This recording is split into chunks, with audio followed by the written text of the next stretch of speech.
प्रिय विद्यार्थियों नमस्कार। मैं डॉक्टर उषा नागर, सहाचार्य संस्कृत, बाबू शोभाराम राजकीय कला महाविद्यालय अलवर। आज के इस वीडियो में मैं आपको बीए पार्ट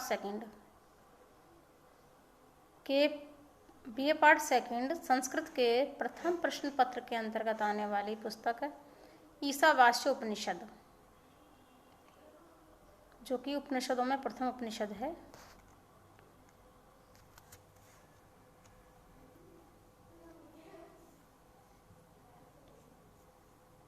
का मंगलाचरण रूप में कहा गया जो श्लोक है वह आपको मैं उसका अध्यापन करवा रही हूँ। देखें। ओम पूर्णम मद पूर्णमिदं पूर्णात् पूर्णम उदच्यते पूर्णस्य पूर्णम आदाय पूर्णम एव अवशिष्यते।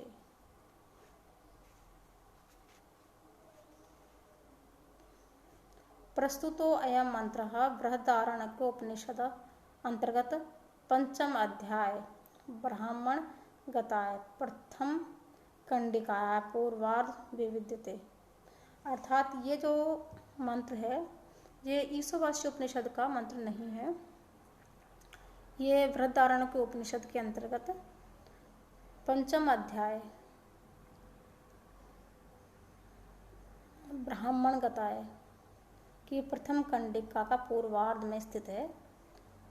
मंत्रो एवं ईशावास्य उपनिषद इति शांति पाठ रूपेण पठिता। ये जो मंत्र है ईशावास्य उपनिषद में शांति पाठ के रूप में पठित हुआ है। मंत्रे अस्मिन् परब्रह्मण परिपूर्णताया विवेचन कुर्वता महर्षिणि त्रिविधताप शांति अर्थां प्रार्थना विहिता। अर्थात इस मंत्र में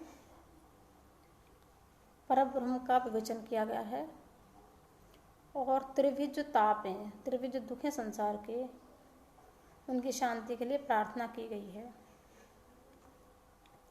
इसका अन्वय इस प्रकार है।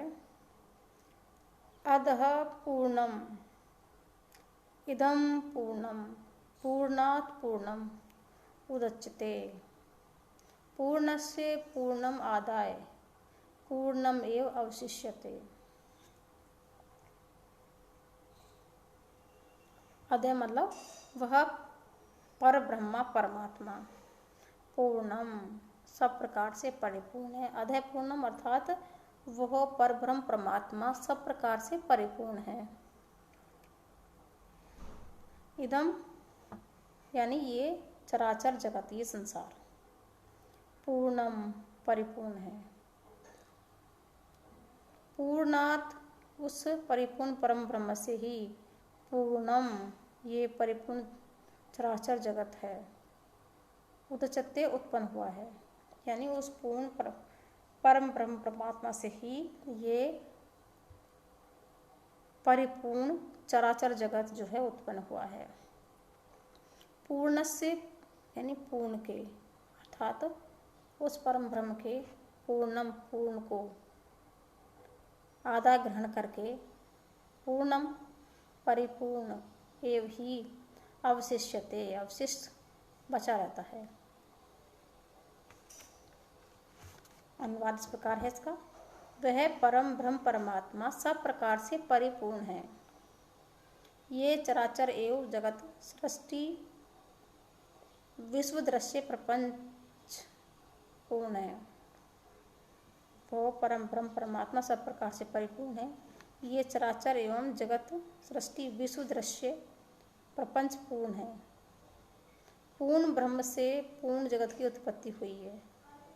पूर्ण ब्रह्म से पूर्ण जगत को अलग कर देने से पर भी पूर्ण ही अवशिष्ट रहता है। अर्थात पूर्ण ब्रह्म से पूर्ण जगत के उत्पन्न हो जाने पर भी ब्रह्म पूर्ण ही रहता है।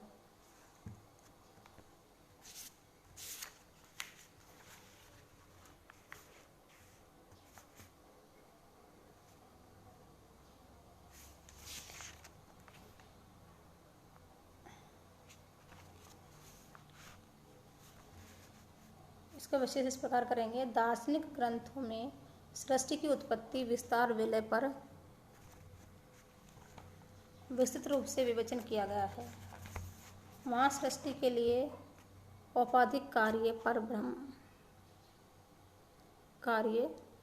ब्रह्म ईश्वर अथवा प्रकृति की परिकल्पना की गई है।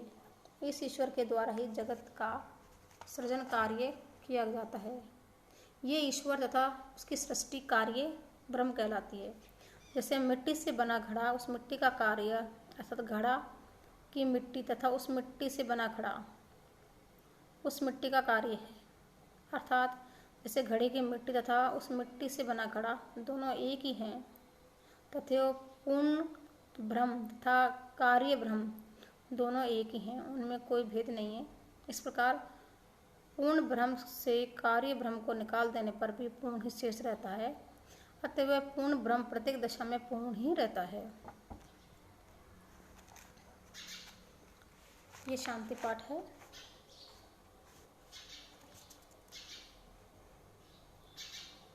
अब ईशावास्योपनिषद का जो प्रथम मंत्र है, जिसके नाम पर इस उपनिषद का नाम ईशावास्य पड़ा, क्योंकि इसका प्रथम जो मंत्र है वो ईशावास्यमिदं से प्रारंभ होता है, इसलिए इसका नाम ईशावास्योपनिषद पड़ा है। देखिए इस मंत्र, ईशावास्यम इदं सर्वं यत् किंच जगत्यां जगत तेन त्यक्तेन भुंजितः मा गृध्य कश्चिद् धनम्।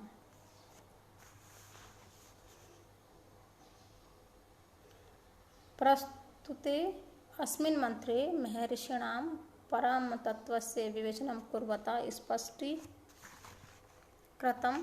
यद् दृश्यमान निखिलं स्थावर जंगम आदि जगत् परब्रह्म परमेश्वरेण व्याप्तम् अस्ति। अतः त्याग भावेन वस्तुमुपयोगम कर्तव्य। क्या मतलब है इसका? ये प्रसंग है इसका। इसमें कहा गया है कि प्रस्तुत मंत्र में महर्षि जो हैं इस उपनिषद के, उनके द्वारा परम तत्व का विवेचन करते हुए स्पष्ट किया गया है कि ये जो दृश्यमान अखिल संसार है वो परम ब्रह्म परमेश्वर से युक्त है, परम ब्रह्म परमेश्वर से व्याप्त है। अतः इसका त्याग भाव से, इसकी वस्तुओं का त्याग भाव से उपयोग करना चाहिए। यही हमारा कर्तव्य है। किसी के भी धन पर हमें आसक्ति या लालच नहीं करना चाहिए। देखें इसको, इसका अन्वय देखते हैं। जगत्याम यत् किंच जगत इदं सर्वं ईशावास्यम तेन तक्तेन भुंजिता मा गृध्य धनम कश्चित्। क्या मतलब है इसका? लिखा है जगत्याम यत् किंच जगत इदं सर्वं ईशावास्यम। जगत्याम यानी अखिल ब्रह्मांड में यत् किंच जो कुछ भी जगत जड़ चेतन स्वरूप है, अखिल ब्रह्मांड में जो कुछ भी जड़ चेतन स्वरूप जगत है, इदम यह सर्वम समस्त ईशावास्यम यानी ईश्वर से व्याप्त है। ईशा ईश्वर से वास्यम व्याप्त है। तेन उस ईश्वर को साथ रखते हुए, त्यक्तेन यानी त्याग पूर्वक, भुंजिता भोगते रहो, माँ गृध्य इसमें आसक्ति मत हो, माँ गृध्य इसमें आसक्ति मत हो या लालच मत करो। धनम भोग्य पदार्थ, धन को कहा भोग्य पदार्थ, कश्चित् किसका है अर्थात किसी का भी नहीं है। यानी जो ये धन है वो किसी का भी नहीं है, सब उस ईश्वर का ही है, किसी व्यक्ति विशेष का नहीं है। अनुवाद इसका इस प्रकार करेंगे। संपूर्ण ब्रह्मांड में जो कुछ भी चराचरात्मक जगत दृष्टिगत हो रहा है वह संपूर्ण ईश्वर से व्याप्त है। इसलिए उस ईश्वर को साथ रखते हुए त्याग पूर्वक सांसारिक पदार्थों का भोग करो। उन पदार्थों में आसक्ति मत रखो, क्योंकि यह धन किसका है, अर्थात किसी का भी नहीं है।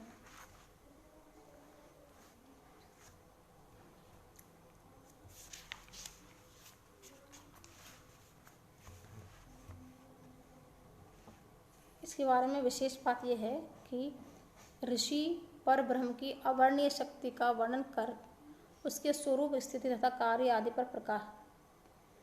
पर प्रकाश डालता हुआ कहता है कि वे परमात्मा इस दृश्यमान जड़ जंगम सृष्टि के स्वामी हैं, सब पर नियंत्रण रखने वाले हैं, पालन करता है। वे ही जग के सारे प्राणियों में, पदार्थों में तथा यहाँ तक कि कण कण में समाये हुए हैं। अतः ये जगत पर ब्रह्म परमात्मा का स्वरूप है।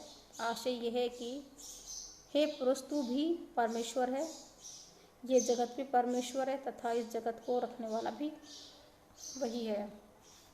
ऐसी अवस्था में हे मनुष्य, ये संसार भी तुम्हारा है और तुम संसार के हो, अतः इसके प्रति आसक्ति क्या रखनी है, अर्थात आसक्ति की कोई आवश्यकता नहीं है। जो ये दिखाई देने वाला संसार है उसका त्यागपूर्वक उपयोग करो। ये दृश्यमान जगत के प्रति आकर्षित मत हो, लालसा रखकर उसकी ओर मत दौड़ो, उसके प्रति लालच मत करो। वो चल अचल संपत्ति, धन अथवा ऐश्वर्य भला किसका है, अर्थात किसी का भी नहीं, क्योंकि वो परम शक्ति जो तुम्हारे अंदर व्याप्त है वही तो स्वामी है, और धन भी स्वयं परमेश्वर ही है। अतः ये धन स्वयं तुम हो, फिर उसके प्रति लालच का प्रयोजन निरर्थक है। इस प्रकार का मंगलाचरण और प्रथम मंत्र जो है पूर्ण होता है। धन्यवाद। आगे के मंत्र अगले वीडियोज में करवाए जाएंगे। धन्यवाद।